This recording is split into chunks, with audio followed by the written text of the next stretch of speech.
Now to Republican Senator Mike Lee's take on the shutdown. He tweets, "The message behind Obama administration's shutdown bullying is the same message sent by the IRS's abuses of political opponents.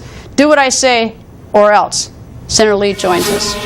So it doesn't sound like there's much negotiating. No, there's not. And, really what we see when we look at the first week or week and a half of shutdown, we see the very best argument we could ever make against Obamacare. Let me explain what I mean. So just the other day, you had a National Park Service ranger tell the Washington Times, "We've been told to make things as difficult for people as we possibly can."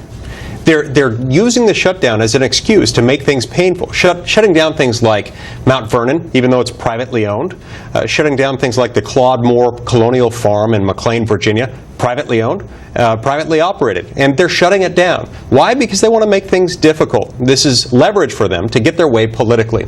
What happens when we give more power to the government? What happens when we put the federal government in charge of really personal decisions involving our health care?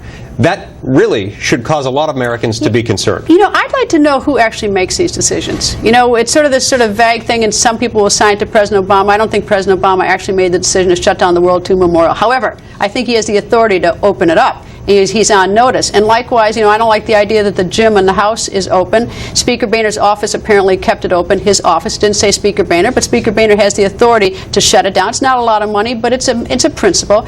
So I don't understand, who is making these decisions? And let's start naming names, and we probably won't have it happen as much.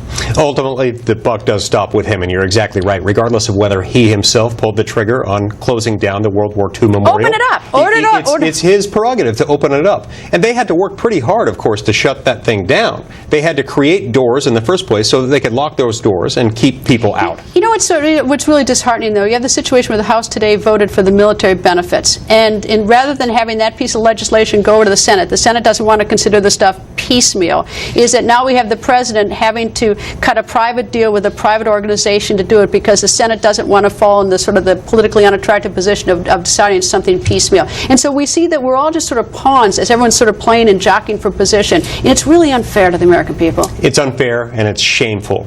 I mean, look, it's not everyone in the Senate that doesn't want that to move forward. We had our Republican whip in the Senate, John Cornyn, brought it up for a unanimous consent request, trying to say, let's pass this unanimously, just like we passed unanimously the provision providing for active duty military pay last week. But Harry Reid wouldn't allow it to happen. The Senate Democrats won't let us fund anything unless we're willing to fund everything.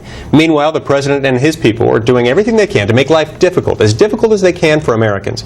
This is why we shouldn't give them control over our health care system. Congressman Van Hollen says that for the last 6 months that they've been trying to get the House to send conferees over to negotiate the budget, and the Republicans have not permitted that.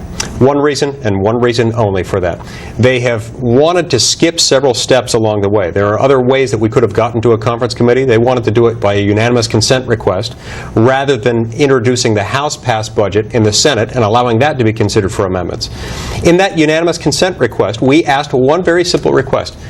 Assure us that you won't raise the debt limit in connection with the budget resolution. Those are two separate things. We shouldn't be raising the debt limit in connection with the budget. They refused to take that off the table. They wanted to make it easier to raise the debt limit, and we said we don't want you to be able to do that. So we're not any closer. In other words, Senator, nice to see you, sir. Thank you.